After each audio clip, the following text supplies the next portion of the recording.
ఎందుకు వచ్చారమ్మా ఇదంతా? జగనన్న వస్తాను. స్టీల్ ప్లాంట్కి సంబంధించిన వాళ్ళు కాదు కదా మీరు? అతను వస్తాడని పిలిచారండి. అల్లుపురం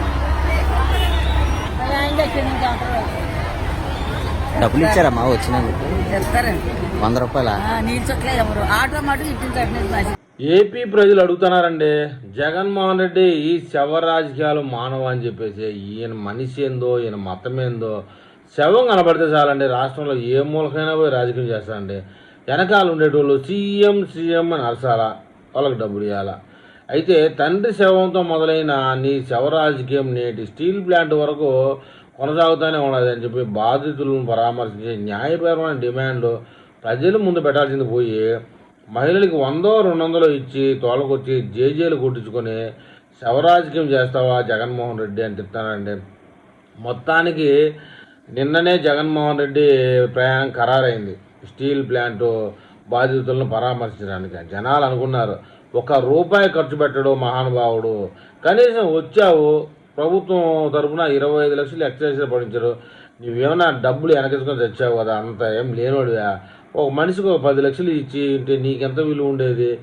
ఈ విషయము ఆ పార్టీలో ఏ నాయకుడు కూడా జగన్మోహన్ రెడ్డికి చెప్పడండి.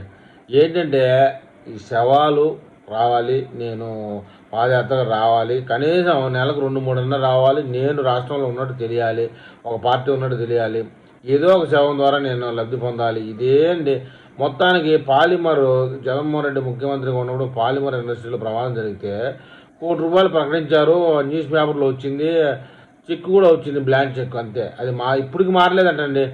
కోటి అంటే ఒక లెక్కలేదు, ఇవ్వడం గొప్ప విషయం, కానీ కోటి అంటే ఒక లెక్కలేదనమాట. ఆ విధంగా అయిపోయింది. ₹1 ఇస్తే ఒప్పుకుంటాం, లేకపోతే నేను ముఖ్యమంత్రి అయిన తర్వాత మీకు మళ్ళీ నేను ₹1 ఇస్తాను, అంతవరకు కళ్ళు మూయొద్దు, క్షమించాలి కళ్ళు తెరవద్దు, గట్టిగా కళ్ళు మూసుకోండి అని చెప్పేసి బాధితులకి హుకుం జారీ చేశారండి.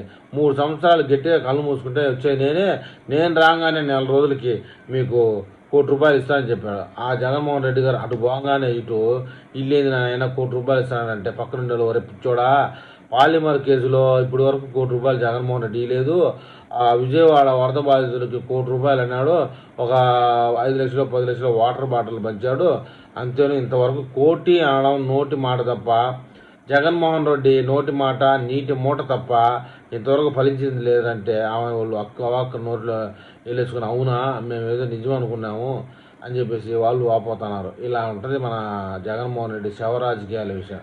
మొత్తానికి ఏదేమైనా ఇవాళ వైజాగ్లో జగన్మోహన్ రెడ్డి పర్యటనలో జనాలే లేరండి. ఇది వాస్తవం. సాక్షిలో చూస్తేనే జనాలు కనబడతారు, ఎందుకంటే అంత ఫేకు. ఈ మిగతా ఛానల్ ఏవి కూడా లైవ్ లేదు, ఏదో ఫేస్బుక్లో అట్టా కొన్ని సోషల్ మీడియాలో తప్ప జనాలు లేరు. అది కూడా ₹100 అండి ఇచ్చేది. ఏమి అంత డబ్బులు వెనకేసుకొని తెచ్చారు కదా. పోయిన 5 ఏళ్ళు విశాఖపట్నంలో ఎమ్మెల్యేలు ఎంపీలు వాళ్ళు వీళ్ళు దోచుకుని తిన్నారు కదా. ఒక 500 ఇస్తే వస్తారు కదా జనాలు, దానికి కూడా పాలుతూ పడడం లేదండి.